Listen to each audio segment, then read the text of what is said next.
Deus. Colossenses capítulo 1, versículo 24 diz assim: agora me regozijo nos meus sofrimentos por vós, e preencho o que resta das aflições de Cristo na minha carne, a favor do seu corpo, que é a igreja, da qual me tornei ministro de acordo com a dispensação da parte de Deus, que me foi confiada a vosso favor, para dar pleno cumprimento à palavra de Deus. O mistério que estiver oculto dos séculos e das gerações, agora todavia se manifestou aos seus santos, aos quais Deus quis dar a conhecer qual seja a riqueza da glória deste mistério entre os gentios, isto é, o Cristo em vós, a esperança da glória, o qual nós anunciamos, advertindo a todo homem e ensinando a todo homem em toda a sabedoria, a fim de que apresentemos todo homem perfeito em Cristo. Para isso é que eu também me afadigo, esforçando-me mais possível, segundo a sua eficácia que opera eficientemente em mim. Queridos, é um texto, domingo passado nós compartilhamos algumas coisas, quando Paulo aqui no versículo 24, ele fala a respeito de que eu me regozijo nos meus sofrimentos por vós, pela igreja, né? E preencho o que resta das aflições de Cristo, na minha carne, no meu corpo, a favor do seu corpo, que é a igreja, né, queridos, que o texto fala. Interessante ele falar aqui o que resta das aflições de Cristo. Então nós compartilhamos aqui domingo passado, quem não esteve aqui, é de que Paulo, ele não é melhor do que Jesus. Paulo não é Jesus, viu, querido irmão? Quando ele fala aqui o que resta das aflições de Cristo. O que Paulo está dizendo aqui é que o seu sofrimento, por causa de Cristo, ele sofrendo no seu próprio corpo, ele falando de que no momento em que ele teve um encontro com Cristo Jesus, ele passa a sofrer de maneira absurda por causa de Jesus Cristo. E para você entender melhor, para nós entendermos melhor isso, vou lembrar aqui para cada um de nós o que Jesus Cristo fala a esse respeito, que aquele que quiser vir após mim, disse Jesus o quê? Negue-se a si mesmo, tome a sua cruz e siga-me. Negar a mim mesmo é uma das coisas mais fáceis do mundo, não é, queridos? Você negar a você mesmo é a coisa mais simples do mundo, é bem fácil, não é isso? Se é para você, você já devia estar no céu há muito tempo, porque uma das coisas mais difíceis que tem é negar a mim mesmo, é negar as minhas vontades, é negar os meus desejos e colocá-los diante de Deus. Agora, sem isso, nós vamos ter dificuldades. Outra coisa eu quero lembrar para nós que Jesus Cristo disse, de que aquele que quer ser meu discípulo, precisa o quê? Renunciar à própria vida. Aquele que ganha a vida, perdê-la-á. E aquele que perder a vida por minha causa, ganhá-la-á. Então percebe como é tão complicado ser crente em Jesus? Ser um crente em Jesus, usando uma expressão que muita gente usa aqui, ser meia boca é bem fácil, né? Ser crente de meia boca, de vez em quando, né? Não tendo compromisso com Deus, com Cristo, com a igreja, e por qualquer motivinho na vida, eu deixo de vir à igreja, porque o pastor é assim, porque o presbítero é assado, porque aquele irmão é feio para dedéu, aquele irmão não sabe falar direito, e assim vai, um monte de coisa assim absurda, né? E aí é melhor eu ficar desigrejado, porque eu desigrejado eu não tenho que olhar para você, eu não tenho que comparecer à igreja, eu não tenho que gastar gasolina, eu fico em casa muito bem bom, tomando meu chimarrão, né? Estou exagerando não, meu querido. Então, quando Paulo fala a respeito dessa questão de sofrimento, ele não está dizendo que Cristo não completou todo o seu sofrimento para a salvação sua, minha e daqueles a quem Deus elegeu antes da fundação do mundo. Cristo fez tudo por completo, não ficou um i, uma vírgula. Está tudo completo. Paulo está falando isso porque ele sabe que o seu sofrimento, por causa de Jesus, ele sabe quem é que está atrás desse sofrimento todo. Ele se chama Deus, soberano, Criador dos céus e da terra. Queridos, vamos pensar um pouco dentro de tudo isso que estamos falando, dentro desse texto que nós falamos aqui. Responsabilidades pastorais do apóstolo Paulo. Ela tem 3 aqui que o texto fala para nós. As responsabilidades pastorais do apóstolo Paulo. Ele fala em anunciar, ele fala de advertir e ele fala de ensinar. E uma expressão profundamente especial que ele usa aqui, falando para a igreja dos Colossenses: Cristo, a esperança da glória. Uma das grandes bênçãos da vida cristã em Cristo Jesus é viver nesse mundo, apesar de viver com esperança. Esperança que Ele vai voltar um dia. Mesmo quando morrermos aqui, nós estaremos com Jesus Cristo.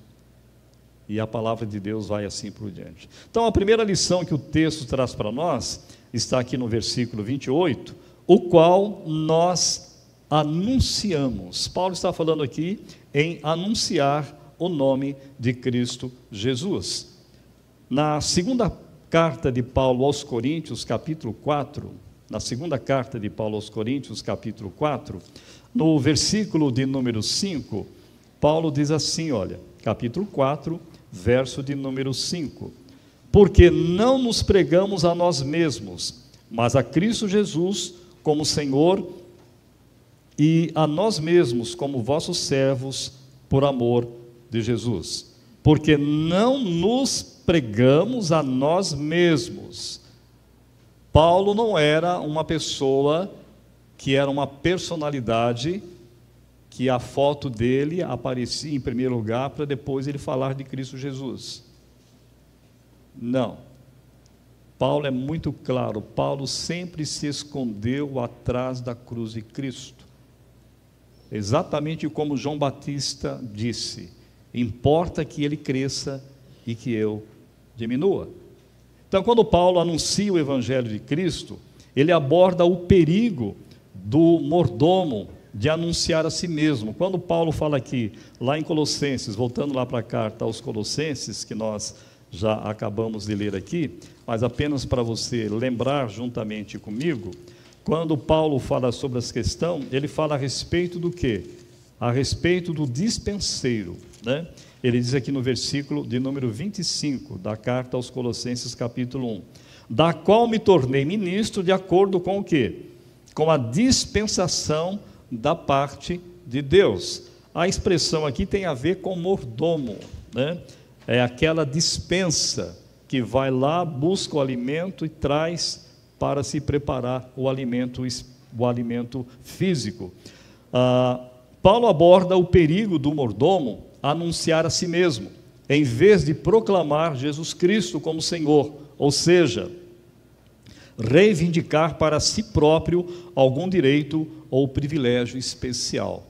Sabe qual que é o privilégio especial dos mestres, pastores, mestres e doutores na palavra de Deus?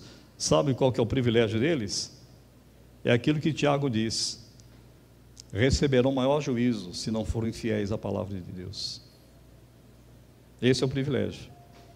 Por isso que quando você abre a palavra de Deus para pregar a palavra de Deus, você tem que ser fiel à palavra de Deus, não o que você pensa, mas é o que a Bíblia ensina. Eu preciso crer nisso. Eu preciso crer na presença de Deus quando eu vou lá trabalhar, quando eu vou estudar, quando eu vou ter o contato, o relacionamento com as pessoas. Deus está comigo o tempo todo. Ele me acompanha o tempo todo. Agora, queridos, Paulo tinha uma profunda paixão evangelística. Sua missão era anunciar Cristo e não a si mesmo. Por que eu estou batendo nessa tecla, queridos? Porque os dias em que estamos vivendo, a gente vê muito isso, queridos. Muitos pastores falando mais de si do que a própria palavra de Deus. Eu vou te explicar, não vou explicar nada, queridos, vou só falar o nome. Os tais coaches da vida. E alguns deles devem estar me ouvindo, um dia vai me ouvir e vai falar: ô pastor Osias, você está totalmente fora da casinha. Estou não, meu filho, estou não. Queridos, esse pessoal fala mais deles. Os coaches falam mais o quê? Sobre autoajuda. Aí eu vou usar uma expressão maravilhosa do Hernandes Dias Lopes, reverendo precioso da Igreja Presbiteriana do Brasil, que você conhece muito bem. Nós não precisamos de autoajuda. Nós precisamos da ajuda que vem do alto. É isso que nós precisamos. Então, queridos, quando Paulo fala a esse respeito, Paulo nunca se preocupou em falar de si mesmo. Poucas vezes você vê Paulo falando o quê? Do seu testemunho, de como ele conheceu a Jesus Cristo, de como ele foi convertido pelo Espírito Santo, que ele era fariseu. Por que ele fala isso algumas vezes? Porque muitas vezes ele foi provocado pelos fariseus, falando que ele não era nada, que ele era um impostor, que ele era isso, que ele era aquilo. E aí ele se obriga a dizer: olha, eu era um fariseu até melhor do que vocês. Até melhor do que vocês. Eu tenho uma sabedoria que vocês não têm. Quando ele era fariseu. Mas depois ele vai orientar a igreja, depois que ele é convertido por Jesus Cristo, que ele considerou todo esse conhecimento, essa sabedoria humana, religiosa, como esterco, como lixo, por causa da sublimidade do amor de Cristo sobre a sua vida.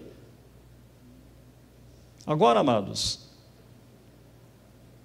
por onde Paulo passava, deixava atrás de si uma verdadeira revolução. Ele, na verdade, não considerava a vida preciosa para si mesmo, desde que anunciasse o Evangelho da graça de Deus. Olha o que ele fala em Atos capítulo de número 20, verso 24. Abra sua Bíblia aí, tá bom? Como você trouxe a Bíblia, ou acessa o seu celular, não sei como é que você está usando isso aí, né? Atos capítulo 20, versículo de número 24, nós lemos assim. Paulo está falando aos presbíteros de Éfeso, lá em Mileto. Atos capítulo 20, verso 24. Porém, em nada considero a vida preciosa para mim mesmo, contanto que complete a minha carreira e o ministério que recebi do Senhor Jesus para testemunhar o Evangelho da graça de Deus. Esse homem ficou preso.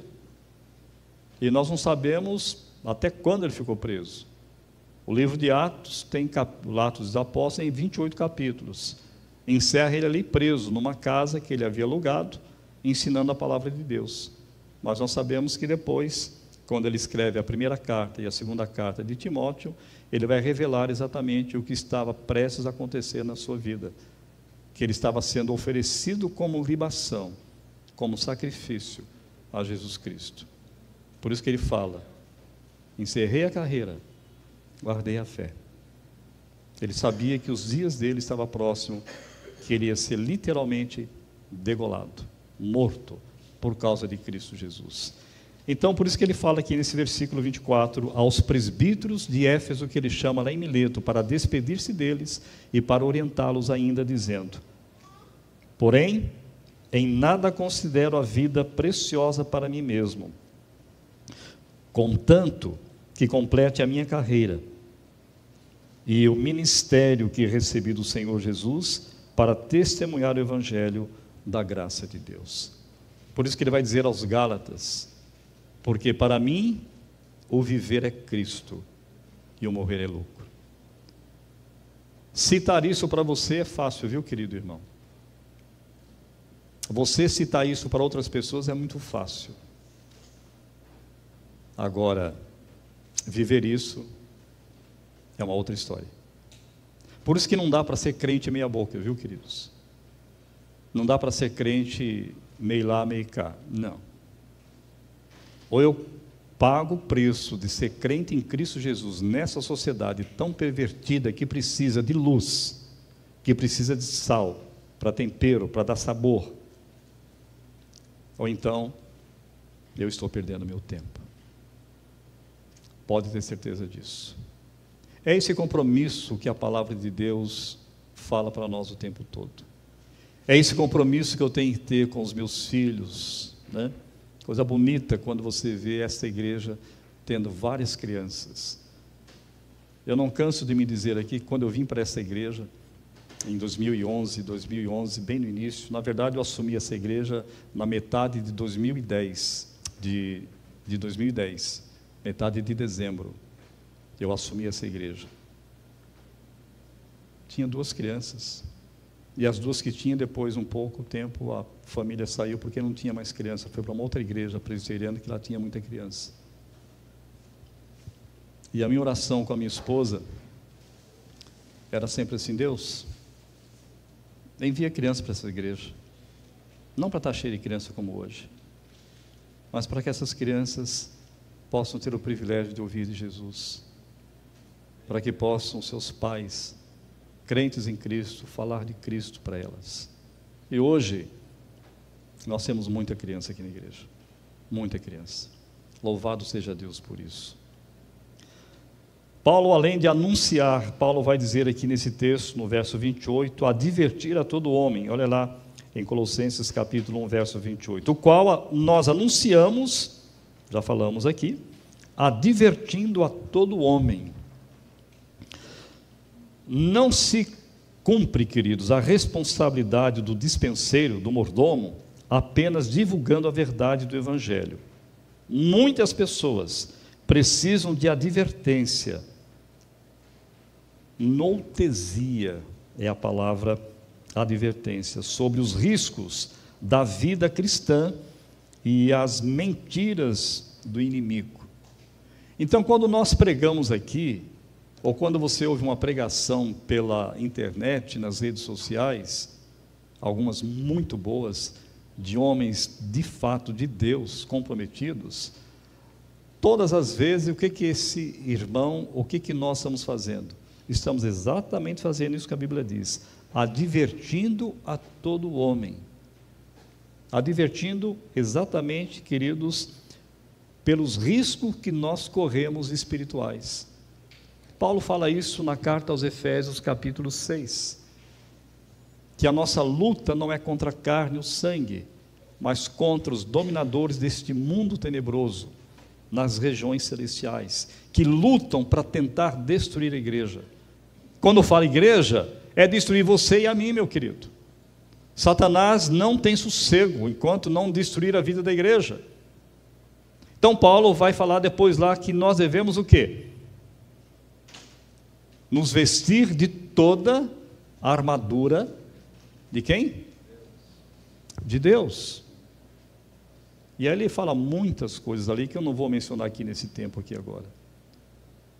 Agora, isso é uma advertência que Paulo dá para a igreja dos Efésios. É uma advertência que Paulo dá para a minha vida e para a tua vida, para nós tomarmos cuidado com a nossa vida espiritual, queridos. Nós não podemos ser relapsos com a nossa vida espiritual. Por isso que o tempo todo nós falamos aqui, meu irmão, minha irmã, invista tempo na sua vida de oração, com qualidade. Invista tempo na sua vida meditando na palavra de Deus. Não é você levantar cedo, até de noite você ficar de joelho, não é isso, queridos. Mas o pouco tempo de qualidade que você faz isso, que você investe na sua vida, Deus vai abençoar a sua vida, vai abençoar a sua vida particular, a sua vida profissional, vai abençoar o seu casamento, se ele está meio lá, meio cá, pode ter certeza disso. O presbítero João falou aqui sobre avivamento, que está na liturgia aqui para a gente orar sobre isso. Avivamento é muito mais do que isso, meu querido. Muito mais do que ele colocou aqui. Avivamento começa, primeiramente, o meu reconhecimento que eu sou pecador, que eu não valho nada diante de Deus. Avivamento ele vai vir quando você, meu querido irmão, minha querida irmã, você esqueceu um pouco do frenesi da vida da semana e você com tempo de qualidade, mesmo que seja pequeno, é você ter uma insistência na oração. Reverendo Augusto Nicodemos, um tempo atrás, você já deve ter visto isso, porque muita gente aqui assiste às suas pregações, graças a Deus por isso. Eu louvo a Deus por isso, não tem nem um pouquinho de ciúmes, muito pelo contrário. Ouça mesmo, esse homem precisa ser ouvido, pela consistência profunda que esse homem tem da palavra de Deus, que traz alimento sólido para a nossa vida. Mais uma vez, ele falando a respeito da oração, ele vai falar exatamente isso, que nós oramos, falando a respeito da fé e falando a respeito da oração. Ele vai dizer para nós o seguinte, de que crendo em Cristo Jesus, crendo no nosso Deus, é quando nós oramos e nós não ouvimos resposta nenhuma de Deus.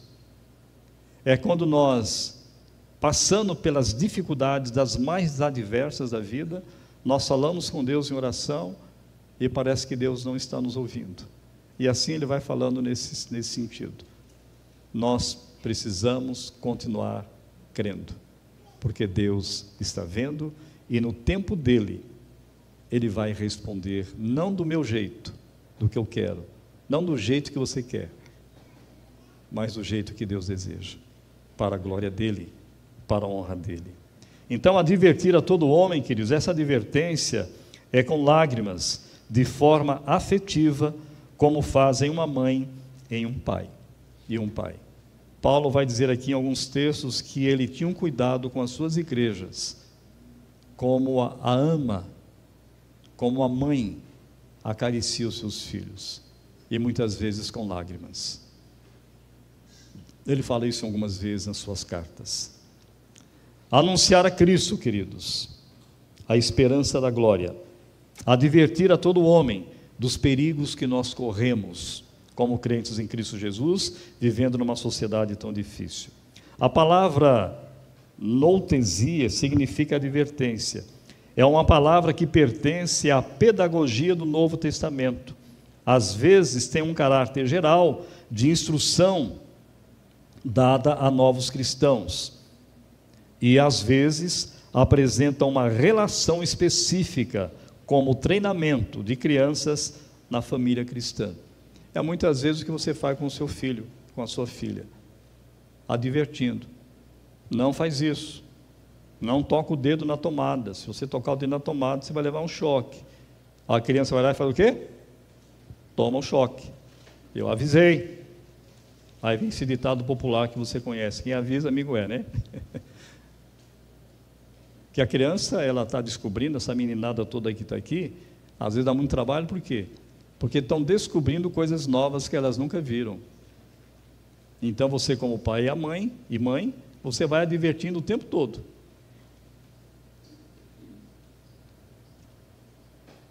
Paulo usa o termo, principalmente, a respeito de um ministério de admoestação, crítica e correção, quer por ele mesmo, como em Corinto. Ele vai falar sobre isso na carta aos Coríntios o tempo todo. Ele fala pelos líderes da igreja, como lá em Tessalônica. Pelo menos uma referência diz respeito à disciplina daqueles que esposaram crenças heterodoxas. O que é isso? E é muito provável que este seja o pano de fundo dos versículos aqui em Colossenses. A palavra heterodoxia, queridos, por sua vez, também ela é formada de dois termos. Héteros, que significa outro, de outra espécie diferente, e doxa, que significa opinião diferente. Em outras palavras, o que Paulo está dizendo aqui? Essa palavra não existe na Bíblia, tá bom? Mas a palavra advertência, ela leva a isso. Leva a pessoas de que elas têm uma opinião totalmente diferente daquela que você tem. Tem uma opinião totalmente contrária ao que as Escrituras dizem. Por isso que vem as heresias. Por isso que as heresias acontecem. Porque eu não concordo. Eu não acredito que Adão existiu. Eu não acredito que Eva existiu. E vamos corrigir isso aqui para depois os caras aqui na internet fazem corte, vai dizer, está vendo esse pastor aí, ó, ele não acredita em Adão e Eva. É verdade. É complicado isso. Agora, a teologia liberal fala sobre isso. Eles não acreditam que Adão e Eva existiram de fato. E é uma heresia. Presta bem atenção nessa heresia, como ela é complicada e como ela é grave. Se as pessoas não acreditam que de fato Adão e Eva foram pessoas de carne e osso, aí quando Paulo vai falar que Jesus Cristo é o segundo Adão, qual é a conclusão que você chega teológica?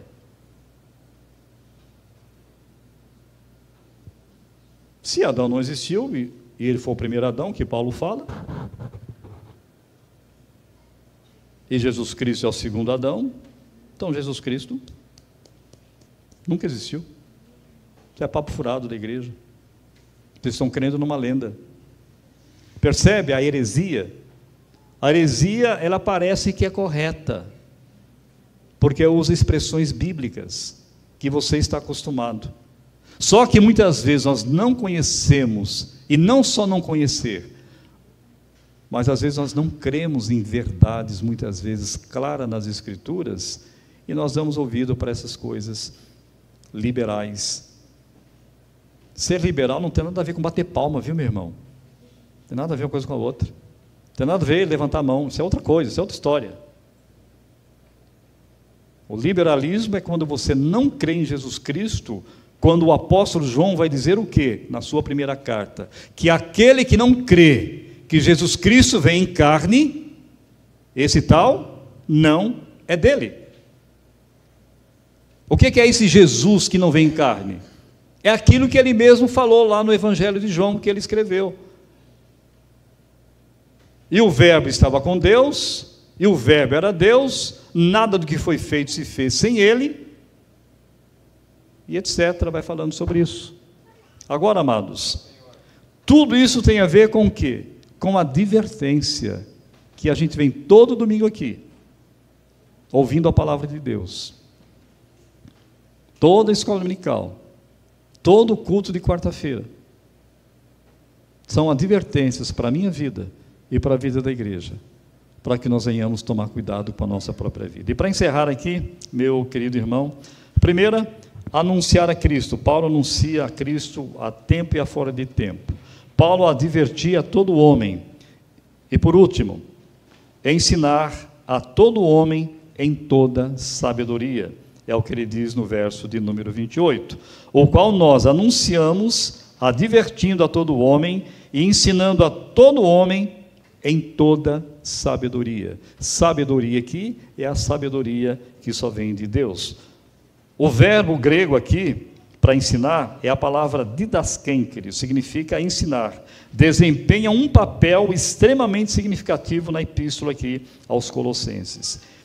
É usado no sentido pastoral e ético, como uma função dos cristãos nos seus tratos mútuos.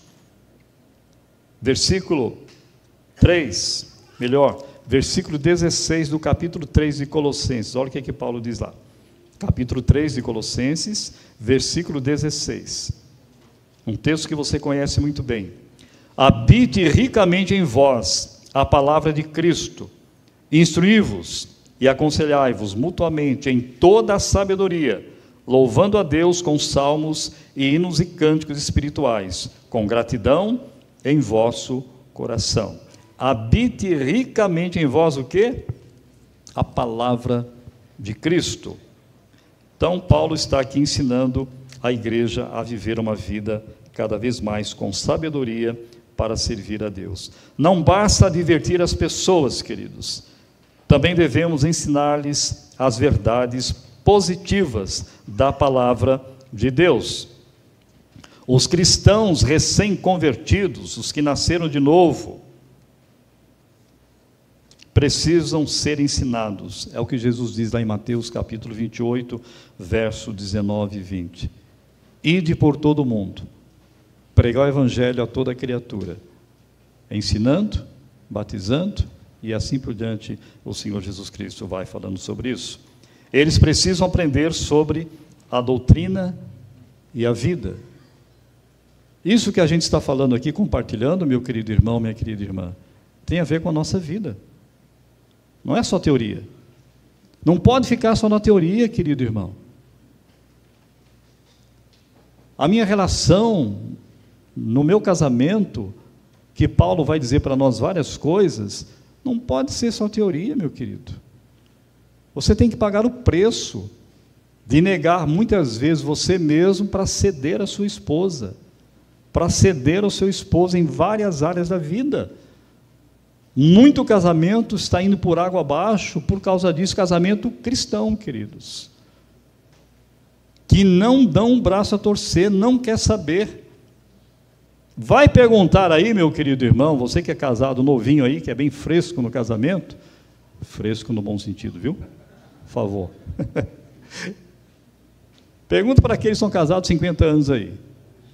Como é que durou tanto tempo? Por que está durando tanto o seu casamento? Pergunta para o presbítero Ageu. Ele vai te falar. Pergunta para o presbítero Nadir, que tem 80 anos de casado, né? Aí você vai falar assim, recebo.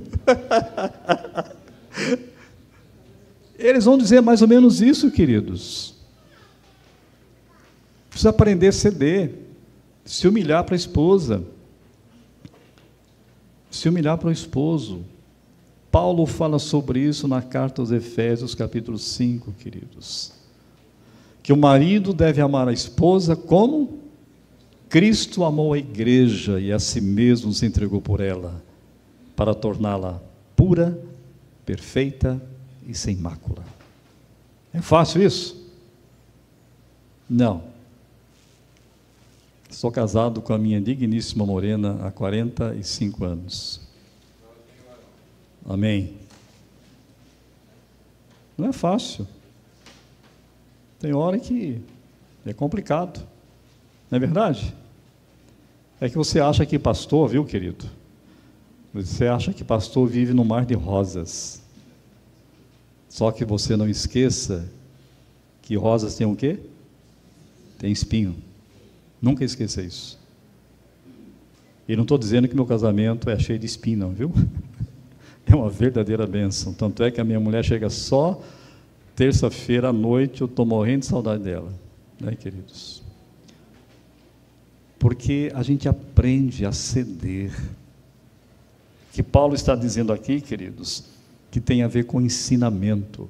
Você ensina a sua esposa ensina você, vocês dois ensinam os seus filhos, que é a palavra aqui, didáscalo, né?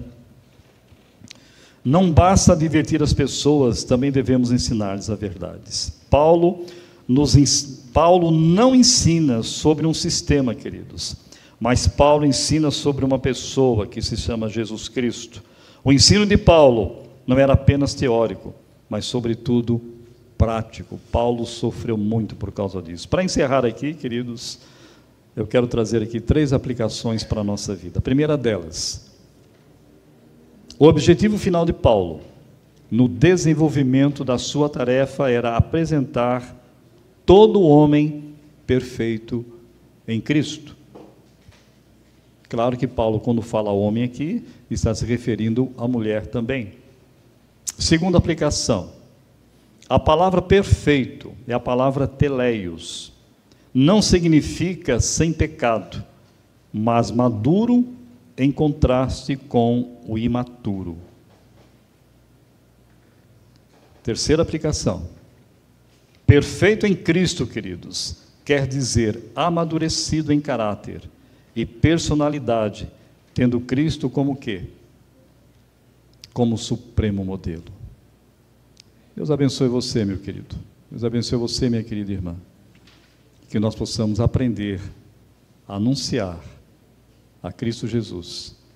Que nós possamos aprender também a advertir com amor, corrigir com amor. Que nós possamos aprender também a ensinar, não com palavras apenas, mas com a nossa própria vida. Que Deus nos abençoe. Amém?